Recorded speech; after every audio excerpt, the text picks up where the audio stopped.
2, 3, funky.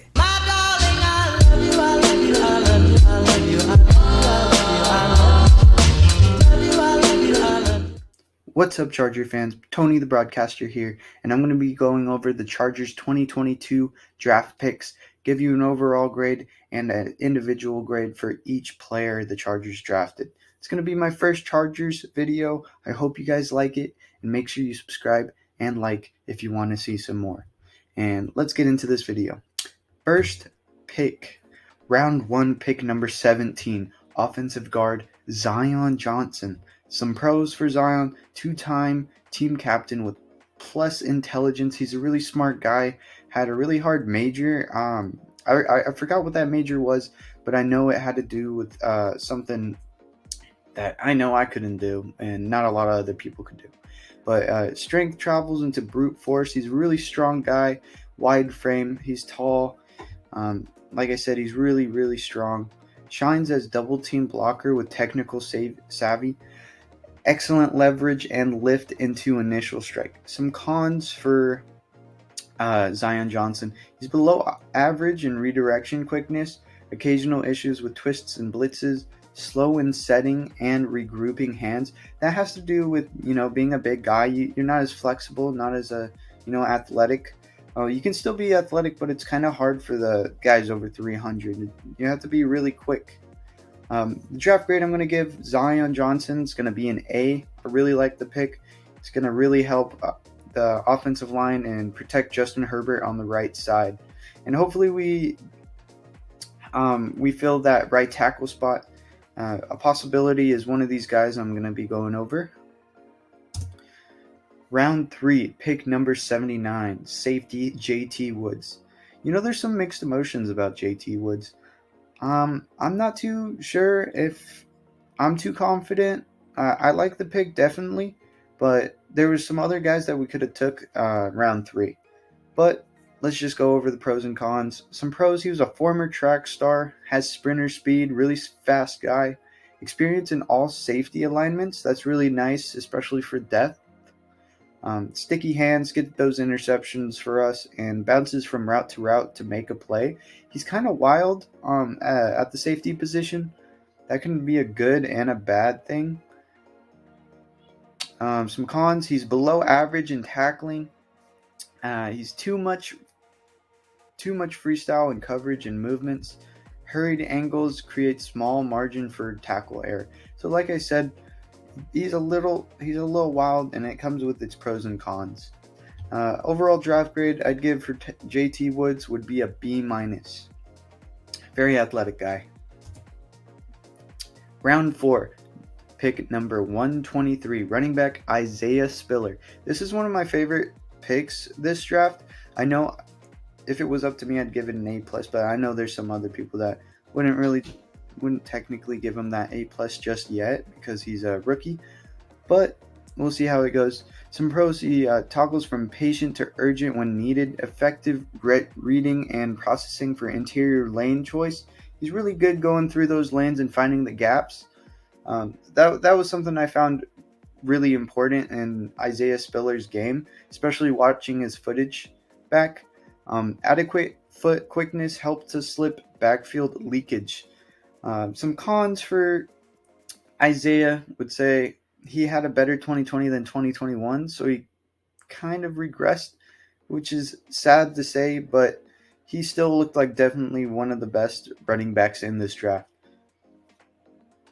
Average vision when run is spilled wide. I got that one from the NFL draft profile.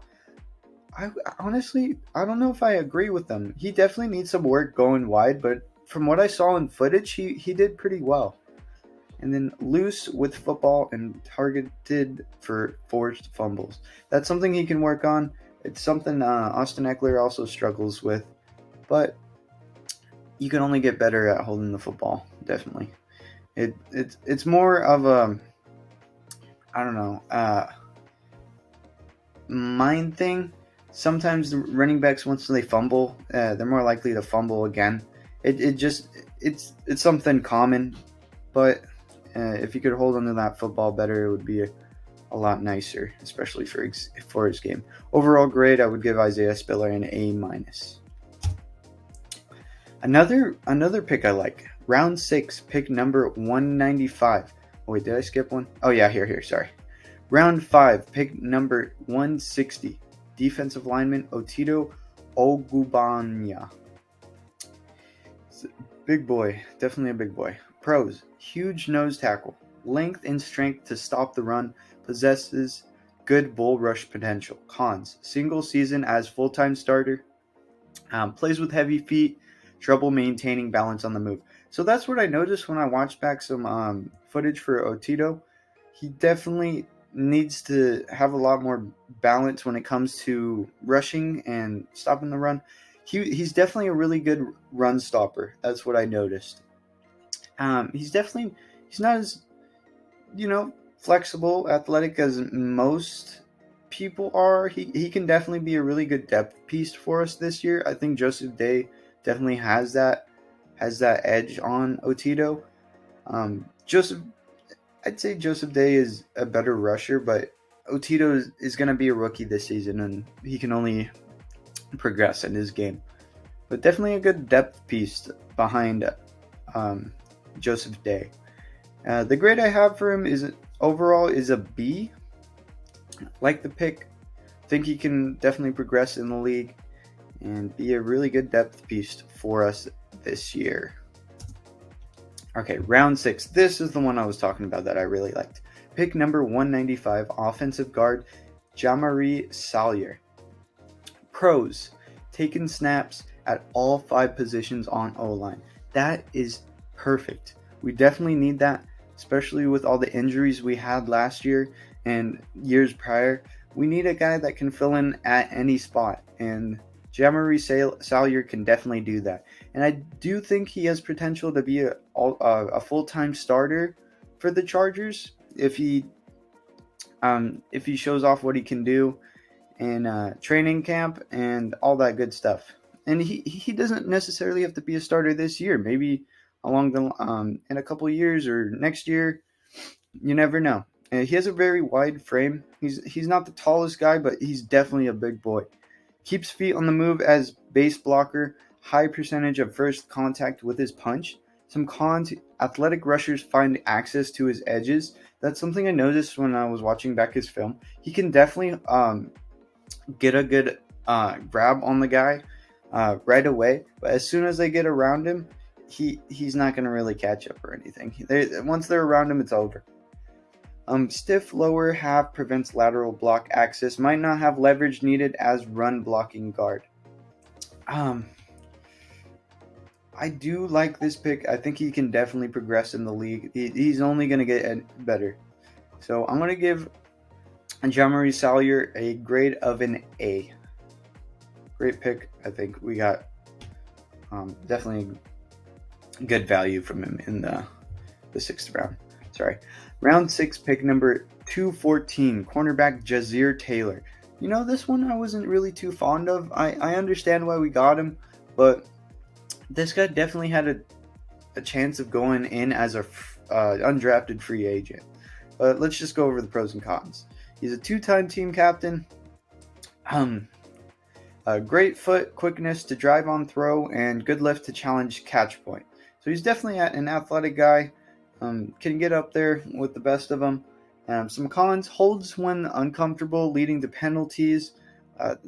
That's something you can just work on. Can be late to turn in sprint versus go routes and allows excessive separation underneath for pitch and catch. Ja'Sir Taylor, I see more of a special teams addition and depth in the cornerback position. That's why I'd probably give him a C+. His highlights ain't too savvy, but definitely a good piece for the depth. Round 7, I like this pick a lot better than I did for Ja'Sir. Pick number 236, cornerback Deane Leonard. Some pros: shows comfort in back pedal, plays downhill, and is a special team player. Just like Ja'Sir, he's a special team player, but that's one of his pros and one of the things he's known for. So some cons: needs to improve understanding of route patterns. And I watched some of his footage. He was definitely really good Now, when he goes in for the tackle after a pass is thrown to a wide receiver, he really is good at getting his arms around the receiver to knock the ball out. That was something I really noticed. The only thing bad that I did notice from some of his footage was his inability to actually catch the ball. Sometimes he would get the ball even to his chest and he wouldn't catch it.